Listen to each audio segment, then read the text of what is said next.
बोला आप सब जानते हैं, आप सब सुने इस बात को, मेरा पीछे के घटनाक्रम में कोई हाथ नहीं है। ना पिता से मैंने राज्य मांगा, ना माँ से कोई मंत्रणा की, और ना ही आर्य राम को वनवास भेजने में मेरा कोई हाथ था।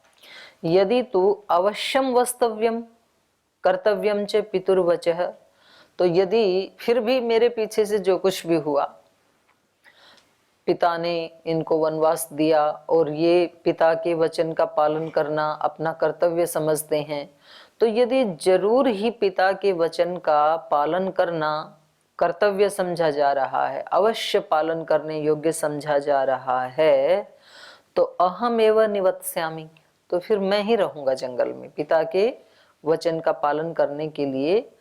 चतुर्दश समा वने, 14 वर्ष तक फिर मैं वन में रहूंगा, श्री राम चले जाएं। भाई यदि पिता की आज्ञा का पालन करना बहुत जरूरी है, अवश्य उनका करना ही चाहिए।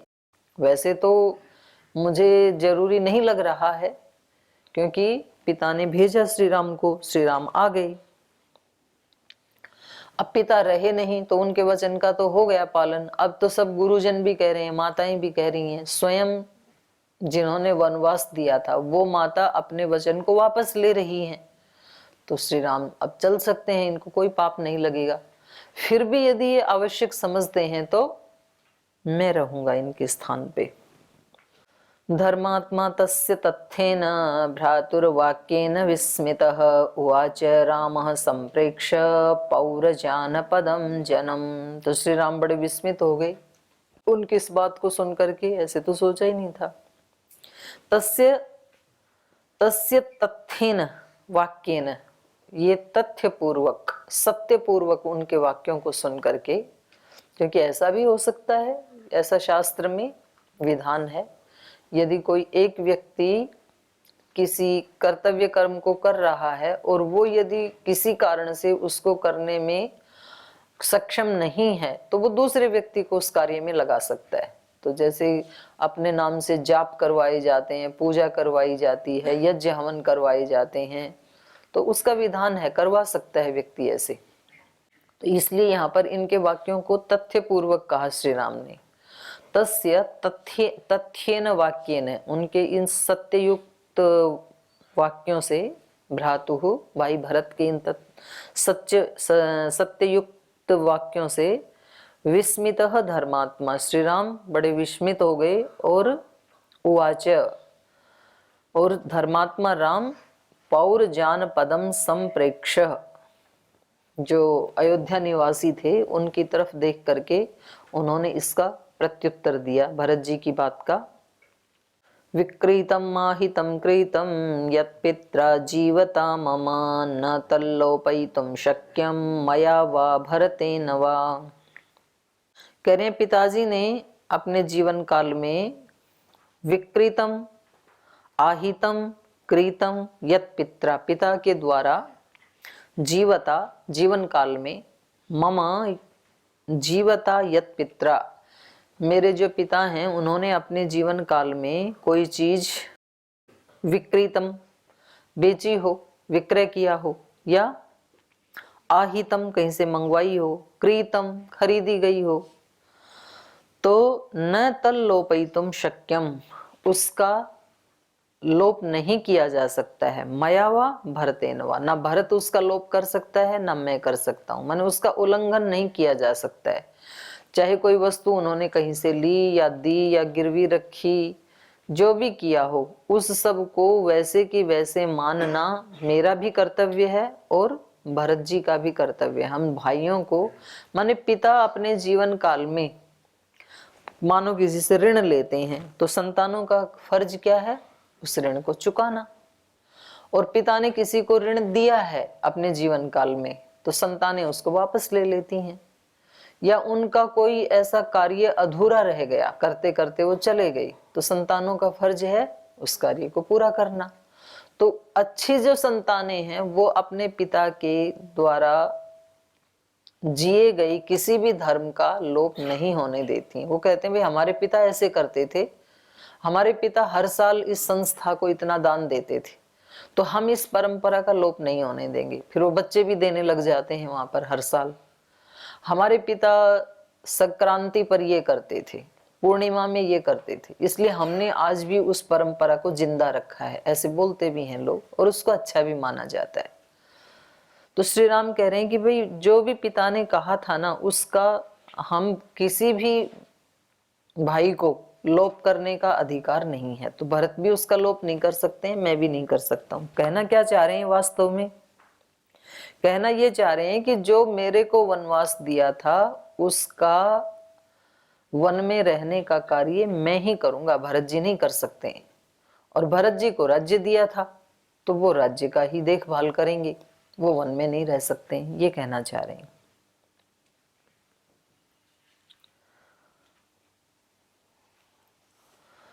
उपधिर्न मया कार्य वनवासे जुगुप्सितः युक्तम मुक्तम च कैकेय्या पित्रा मे सुकृतम कृतम। तो कह रहे हैं मया वनवासे कार्य जुगुप्सितः न उपधि, पर मेरे द्वारा जो ये वनवास का जो कार्य है, जो मेरे पिता के द्वारा चाहा गया था या माता के द्वारा चाहा गया था, इसमें मैं कोई फेरबदल नहीं करूंगा। उपधि न कार्य। युक्तम उक्तम च कैकेय्या, माता कैकेयी ने मेरे को ये कहा भी था और मेरे को वनवास से युक्त भी किया था। युक्तम उक्तम च कैकेय्या पितरा में, और पिता के द्वारा, माता कैकेयी के द्वारा और पिता के द्वारा मैं युक्तम उक्तम च, मुझे ये वनवास के बारे में कहा भी गया और भेजा भी गया। तो सुकृतम कृतम, मैं इसमें अपने पिता के इस आदेश को बुरा नहीं मानता हूं। उन्होंने जो किया मेरे लिए वो बहुत अच्छा ही किया। सुकृतम कृतम, ये बड़ी बात है। आपको ये पंक्ति याद रखनी चाहिए, इस श्लोक को भी निशान लगाना चाहिए। हमारे माता पिता गुरुजनों ने हमारे लिए जो भी किया वो सब क्या है? सुकृतम कृतम, अच्छा ही है मेरे लिए। और ऐसा जब विश्वास व्यक्ति का सच में पराकाष्ठा पे चला जाता है, उसी का नाम ही श्रद्धा है। उसको इतनी श्रद्धा है कि मेरे लिए जो होगा ना, भगवान जो करेंगे, माता पिता जो करेंगे, वो उसमें मेरा भला ही होगा। ऐसा किसी का विश्वास जम जाए तो समझ लो उसने आध्यात्मिक मार्ग का आधा रास्ता तय कर लिया है। बहुत बड़ी उपलब्धि है ये। हर बात में हमें ये लगने लगे कि इसके पीछे भी भगवान ने जरूर मेरे कल्याण के लिए तो कोई इंतजाम किया है, जरूर इसमें मेरा कोई कल्याण होगा, तो समझ लो आपने ओवरटेक कर लिया उस परिस्थिति को। अब वो परिस्थिति आप पे हावी नहीं हो सकती है, चाहे वो अच्छी हो या बुरी हो। इसके पीछे भी भगवान ने जरूर मेरे बारे में कुछ मेरा भला ही सोचा होगा, कुछ अच्छा ही करना चाहते हैं इसके माध्यम से, इस व्यक्ति के माध्यम से, इस परिस्थिति के माध्यम से। तो ये व्यक्ति को अंदर तक ये बात जम जाए, ऐसा नहीं ऊपर ऊपर से बोल दे। ऊपर ऊपर से बोल देता है कभी कभी व्यक्ति, मतलब पूरी उस परिस्थिति की शिकायत करके बोले इसने ऐसे किया मेरे साथ, इसने ऐसे किया, बिल्कुल इसने तो जीना हराम कर रखा है मेरे लिए, यहाँ पर टिकने ही नहीं दे रहे हैं। और फिर सारी निंदा करके बोल कोई नहीं, मैंने भी सोचा है कि भगवान यदि ऐसा कर रहा है तो अच्छा ही होगा। प्लस सारी निंदा करके फिर ऊपर से बोले भगवान पे छोड़ दिया, भगवान पे छोड़ दिया, तो ये इतनी वाली चर्चा कैसे हुई फिर? तो अंदर से विश्वास होता नहीं है, अंदर से तो लगता है कि गलत ही हो रहा है, लेकिन क्योंकि वश नहीं चलता है, यहां से जाना भी नहीं चाहते हैं, तो फिर वो जैसे लोमड़ी ने बोला ना कि अंगूर तो खट्टे हैं, यदि मैं इनको खाती तो मेरा गला खराब हो जाता। पहले खूब उछली उनको लेने के लिए, अब हाथ आए नहीं, तो फिर लास्ट में कह दिया अंगूर खट्टे हैं। तो हम परिस्थितियों को फेस तो कर पाते नहीं है, उसकी बुराई करते हैं, उस व्यक्ति की, उस परिस्थिति की निंदा करते हैं, चुगली करते हैं, फिर बोल छोड़ो, अब हमने तो सब भगवान पे छोड़ दिया कि हमारे लिए उसने जो भी किया है उसमें हमारा भलाई होगा। तो फिर फल नहीं आएगा, फिर तो ये प्रवंचना है और इस शब्द का दुरुपयोग है ये। लेकिन अंदर से यदि ये जमा हुआ है व्यक्ति को पक्का विश्वास, तो उसका अध्यात्म का मार्ग काफी सरल हो जाएगा। तो ये बात श्री राम बोल रहे हैं। कैकेय्या युक्तम उक्तम च पितरा मैं सुकृतम कृतम। मेरे माता पिता ने जो भी, चाहे माता कैकेयी ने बोला मेरे लिए या पिता ने मुझे भेजा उसके लिए निर्देशित किया, जो भी किया मेरे लिए वो सब मेरे लिए सुकृतम कृतम, अच्छा ही किया है। तो इतना विवेक तो सब व्यक्ति को तो होता नहीं है। श्री राम तो विवेकी हैं, लेकिन श्रद्धा सबको हो सकती है, विश्वास सबको हो सकता है। जैसे मैंने आज प्रारंभ में भी बताया ना कि भाई निर्णय करना या किसी चीज को स्वीकार करना वो तो 1 मिनट में होता है, उसमें ज्यादा लंबा समय थोड़ी लगता है। तो स्वीकार तो 1 ही मिनट में किया जाता है कि ठीक है ये हुआ है, अब इसके पीछे क्या भलाई है ये तो थोड़े अभ्यास के बाद पता चलेगा, कुछ दिन के बाद पता चलेगा।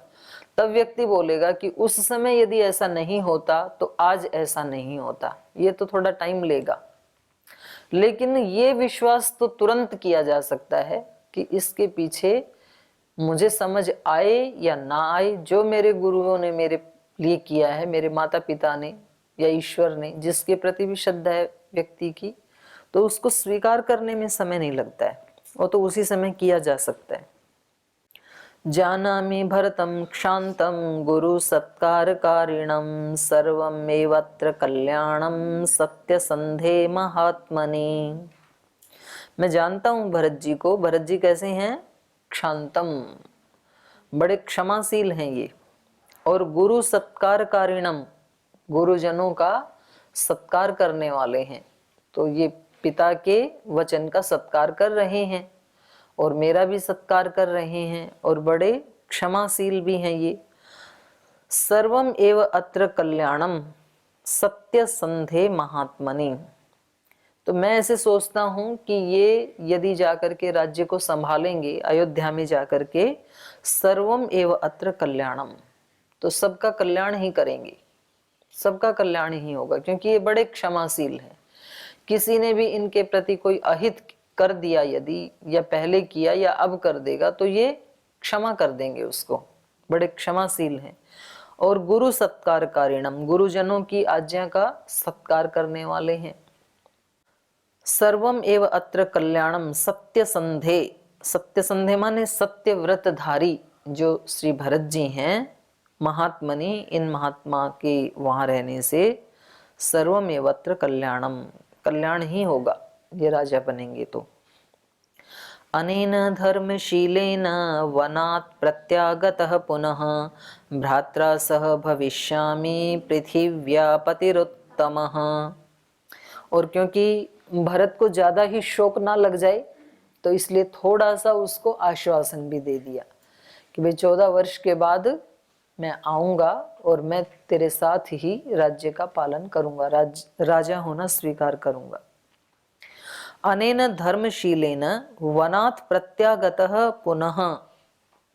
और कह रहे हैं ये जो धर्मशील मेरे भाई हैं भरत जी, पुनः वनात् प्रत्यागतः, वन से जब वापस लौटूंगा 14 वर्ष के बाद, तो भ्रात्रा सह भविष्यामि, इस भाई के साथ पृथिव्या उत्तमः पति भविष्यामि, इस धरती का एक अच्छा राजा बनने की भी कोशिश करूंगा, उत्तम पति होने की कोशिश करूंगा। माने मैं राज्य को भी स्वीकार कर लूंगा, लेकिन पहले पिता के एक वचन को पूरा करने के बाद, एक को बीच में छोड़ करके दूसरे में नहीं लगूंगा। वृत्तो राजा हि कैकेय्या मया तद्वचनं कृतं अनृतान् मोचयानेन पितरं च महीपतिम्। तो इसलिए कह रहे हैं भरत जी को, वृत्तो राजा ही कैकेय्या मया तद्वचनम कृतम।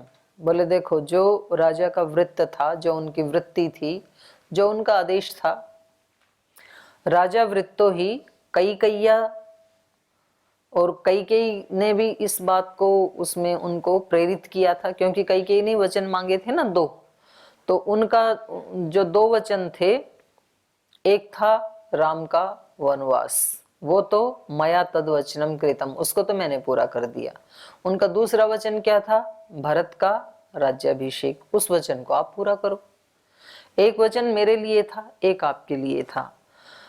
कैकेयी ही राजा वृत्तो, कैकेयी के द्वारा प्रेरित किए हुए राजा का जो वृत्त था, उनकी जो प्रतिज्ञा थी, उनका जो आदेश था, मया तद वचनम कृतम, मैंने उस वचन का पालन किया, मैं वनवास में आ गया। अनृतात् मोचय अनेन पितरम, और अब दूसरे वचन का पालन करके, अनेन इस वचन के द्वारा, कौन से वचन के द्वारा? राज्याभिषेक के द्वारा।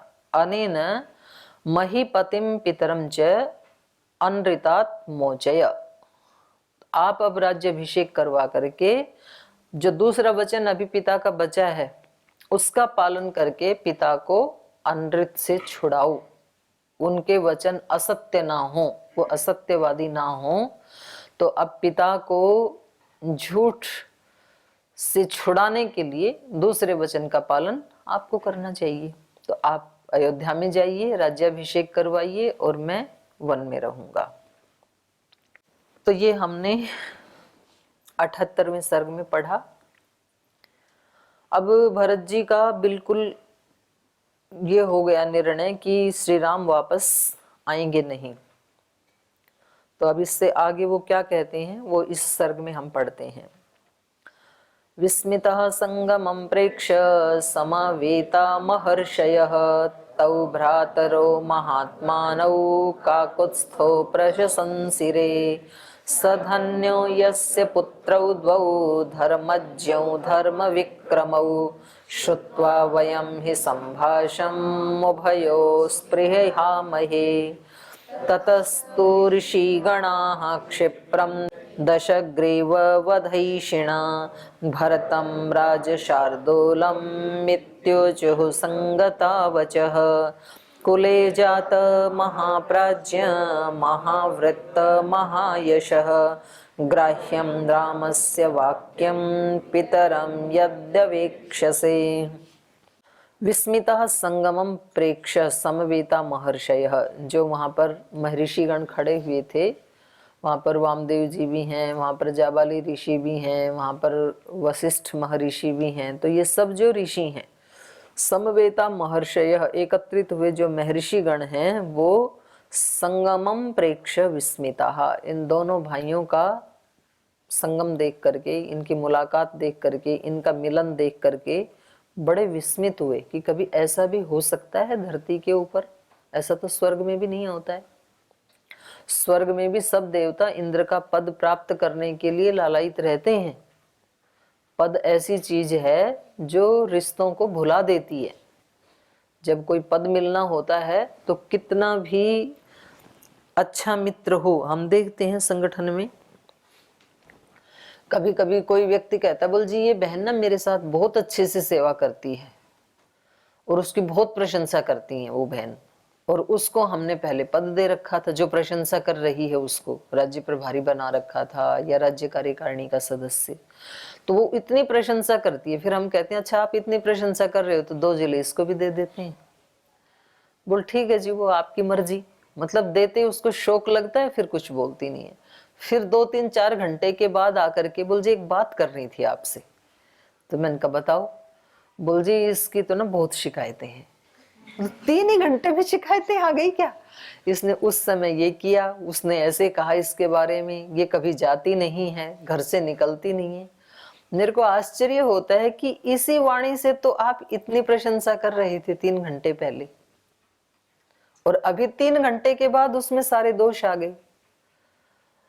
और वो जो दूसरा व्यक्ति है जिसको पद दिया जा रहा है, उसको इतना अच्छा लगता है कि उसको इसको ओवरटेक करके, जो इसके पूरे संरक्षण में कार्य कर रही थी अभी तक सेविका बन करके, और उसको अब पद दे दिया क्योंकि, और ये उसको पसंद नहीं कर रही है, तो उसको इससे बोलना बंद करना पड़े, कुछ भी करना पड़े, वो भी अपने पद को छोड़ना नहीं चाहती। भाई मेरे को तो ये दायित्व दिया है, दीदी ने दिया है, तो आपको क्यों बुरा लग रहा है? तो ये मैंने बहुत देखा, ये पद ऐसी चीज है जब किसी व्यक्ति को मिलने लगता है ना, तो वो सारी मित्रता रिश्ते नाते सब भूल जाता है कि इनके साथ मेरा क्या रिश्ता था।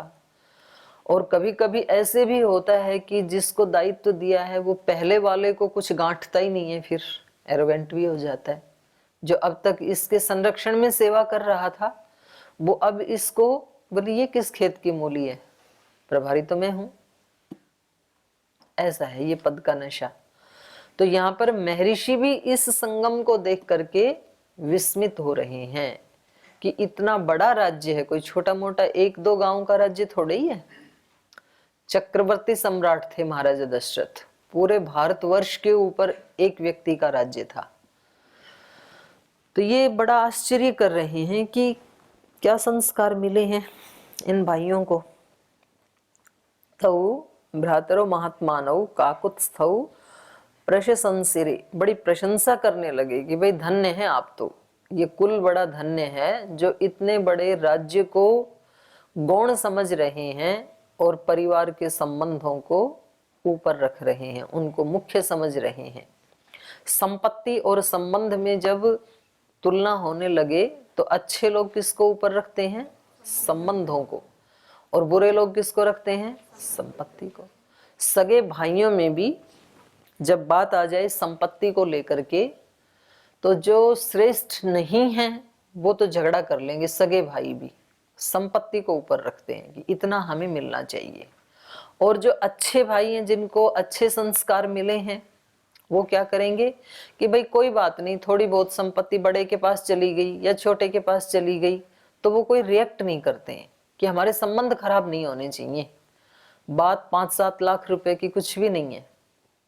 तो जो श्रेष्ठ कुलीन व्यक्ति होते थे तो वो पहले कहते थे, बोले भाई जाए लाख बचे शाख, शाख मतलब इज्जत मान मर्यादा, चाहे लाखों रुपए चले जाएं, उस जमाने में तो लाख बहुत होते थे, बचे शाख, शाख बचनी चाहिए, इज्जत बचनी चाहिए, संबंध खराब नहीं होने चाहिए।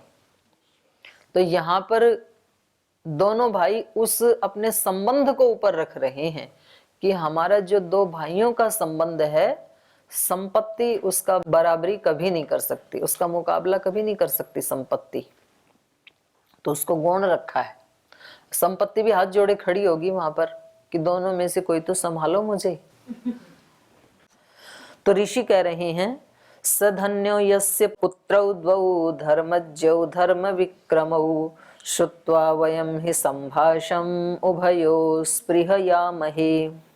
बोले आपके पिता बड़े धन्य हैं। धन्यो यस्य पुत्रौ, जिसके आप पुत्र हैं वो आपके पिता महाराजा दशरथ धन्य हैं, जिनके घर में ऐसी संतानें हैं।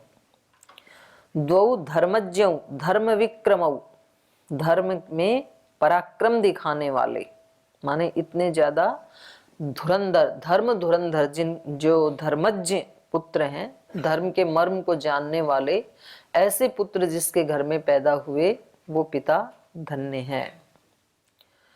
क्योंकि वयम संभाषम उभयोः श्रुत्वा वयम स्पृहयामहे, बोले आप दोनों की बातें सुनकर हमें इतनी स्पृहा हो रही है, इच्छा हो रही है, तृष्णा हो रही है कि आपकी बातें सुनते ही रहें, बहुत अच्छा लग रहा है। एक उधर से राज्य को गौण करके वन में रहने की बात कर रहा है, दूसरा कह रहा है नहीं आप अयोध्या चले जाओ, यदि जरूरी वचन का पालन करना है तो मैं यहाँ रह जाऊंगा आपके स्थान पर। तो ऐसा वार्तालाप सुनने में बहुत मधुर लग रहा है। तो जहां कहीं भी त्याग की, समर्पण की, सेवा की गंध आती है ना, तो वहां दूसरे लोगों को बहुत अच्छा लगता है। तो इसलिए कई बार जैसे कुछ कोई भाई बहन ऐसे कह देते हैं, जी गुरुकुल में तो ऐसा वायुमंडल बना हुआ है कि हमारा तो मन ही नहीं लग रहा है। तो भाई हम तो अब उस जगह में जाना चाहते हैं, तो वहां का वायुमंडल किसने बनाया होगा जहां आप जाना चाह रहे हैं? वहां के लोगों ने। वायुमंडल तो वहां रहने वाले लोग बनाते हैं ना। तो आप दूसरे के बनाए हुए वायुमंडल में जाके रहना चाहते हैं तो आप स्वयं अपना वायुमंडल ऐसा क्यों नहीं बनाते? जैसा आपको चाहिए वैसा वायुमंडल आप बनाइए ना। तो फिर आप जैसे 10 लोग इधर और आना चाहेंगे कि भी हमें तो वहां जाना है, और सब मिलकर के जब ऐसा वायुमंडल तैयार कर देते हैं तो सचमुच ही बहुत लोग फिर वहां पर आते हैं। यहाँ आप सब लोग आए, इस वायुमंडल को किसने बनाया? श्रद्धेय स्वामी जी महाराज ने बनाया, पूज्य आचार्य जी ने बनाया, अपने तप से, पुरुषार्थ से। तो आपको लगा कि भाई वहां जाना चाहिए हमें, तो वहां उनके आशीर्वाद से, उनकी सहायता से जो हमारे अंदर संस्कार हैं, जो हम करना चाहते हैं अपने जीवन में कुछ अलग हटके, तो उसके लिए हमें वहां सही इन्वायरमेंट मिलेगा। तो अब हमें यहाँ मिलकर के ऐसा इन्वायरमेंट बनाना चाहिए। तो ये दोनों भाइयों ने मिलकर के वहां जंगल में ऐसा इन्वायरमेंट बना दिया कि ऋषि कहते हैं भाई और थोड़ी बात करो ना आप लोग, आप लोगों की बात सुनने में बड़ा अच्छा लग रहा है, आपका संवाद। तो बड़े हम तो विस्मित हो रहे हैं, ये महर्षि हैं और ऋषि भी नहीं है, बहुत बड़े ऋषि हैं, महर्षि हैं। बोले हमें भी अच्छा लग रहा है आप दोनों का, आपके माता पिता धन्य हैं। शायद इतना त्याग तो हम महर्षि होकर के भी नहीं कर पाते जितना आप गृहस्थी होकर के कर रहे हैं। तो ये बहुत बड़ी बात है। तो इस चर्चा को हम और आगे कल बढ़ाएंगे, आज यहीं विराम लेते हैं।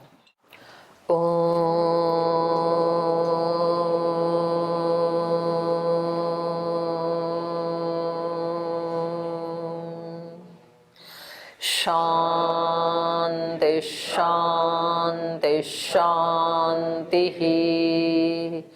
श्री गुरुभ्यो नमः। हरि के नाते से सब नाते, इससे सभी सुहाते। हरि के नाते से सब नाते, इससे सभी सुहाते। किससे वैर करेंगे प्यारे, विविध रूप धर आते। किससे वैर करेंगे प्यारे, विविध रूप धर आते। स्वार्थ बिना जो सबकी सेवा करते नहीं अघाते। स्वार्थ बिना जो सबकी सेवा करते नहीं अघाते। पर दुख दुखी सुखी पर सुख में, वो जन हरि को भाते। पर दुख दुखी सुखी पर सुख में, वो जन हरि को भाते। हरि के नाते से सब नाते, इससे सभी सुहाते। किससे वैर करेंगे प्यारे, विविध रूप धर आते। विविध रूप धर आते। विविध रूप धर आते।